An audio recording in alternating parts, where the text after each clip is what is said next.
If you're a business owner and you're looking to sell your business, where can you find EBITDA multiples? What are they and why does it matter? This is a fantastic question. I'm Scott Sylvan, coming to you live from Consulting Secrets on a perfect day to talk about sales and business and a fantastic day to talk to you. I'm coming to you live from Austin, Texas. Got a beautiful sunset going on.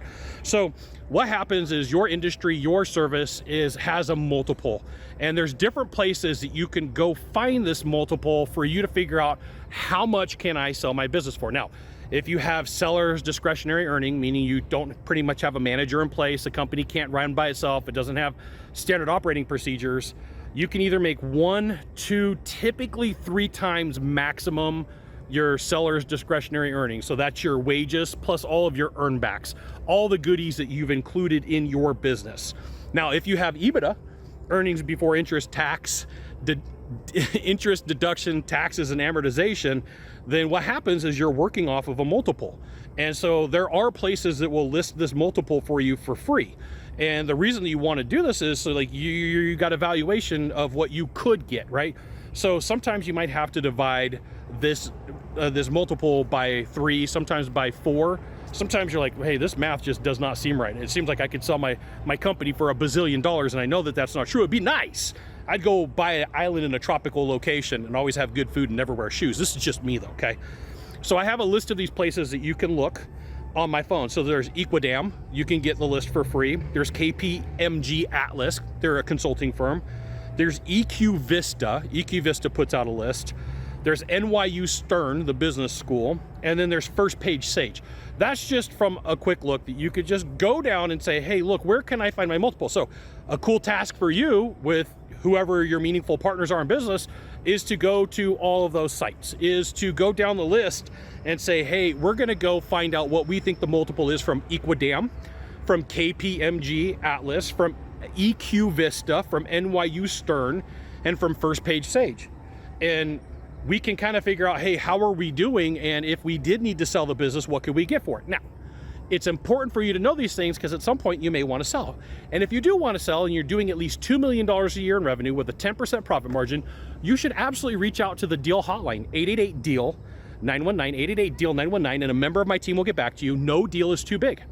So for you to take a look at this multiple, you may go, hey, Scott, my company, EBITDA, is doing $2 million, so we can just take the multiple. Like, okay, it's a 3 times a multiple. You could sell for $6 million, roughly. Now, here's what happens. You're gonna get a letter of intent from a company, and it's not uncommon for that letter of intent to show up, and your number starts here, and then they're like, hey, we got due diligence, okay? So this is common. I'm not knocking anybody for doing it, but there are companies that this is how they operate.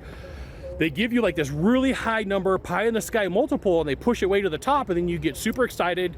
You sign like a really long-term LOI, and then you're like, okay, well, my multiple that I pulled up really doesn't match what your multiple is that you're saying. Somewhere we got to figure this out.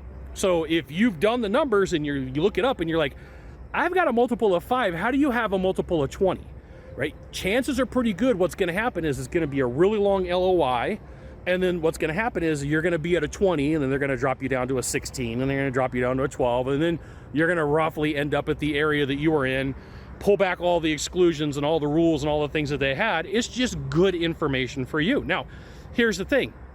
You may also find that if you can step up your EBITDA to the next step, like an extra $1 million, it may push you into the next multiple. It may take you from a 3 to a 5 or to a 7. And so like, that's where you start going, okay, can I find a company that does what I do and acquire them, right? That's a roll-up. Could I find a similar industry that does something close to what I do? That's a tuck-in. And like, how could I acquire that EBITDA to make my business look more profitable? And so the way that you do that is you start looking down the multiples of what people buy before, during, after, or instead of. Before, during, after, instead of. And you figure out like, hey, what is going to push my multiple up the easiest and the fastest?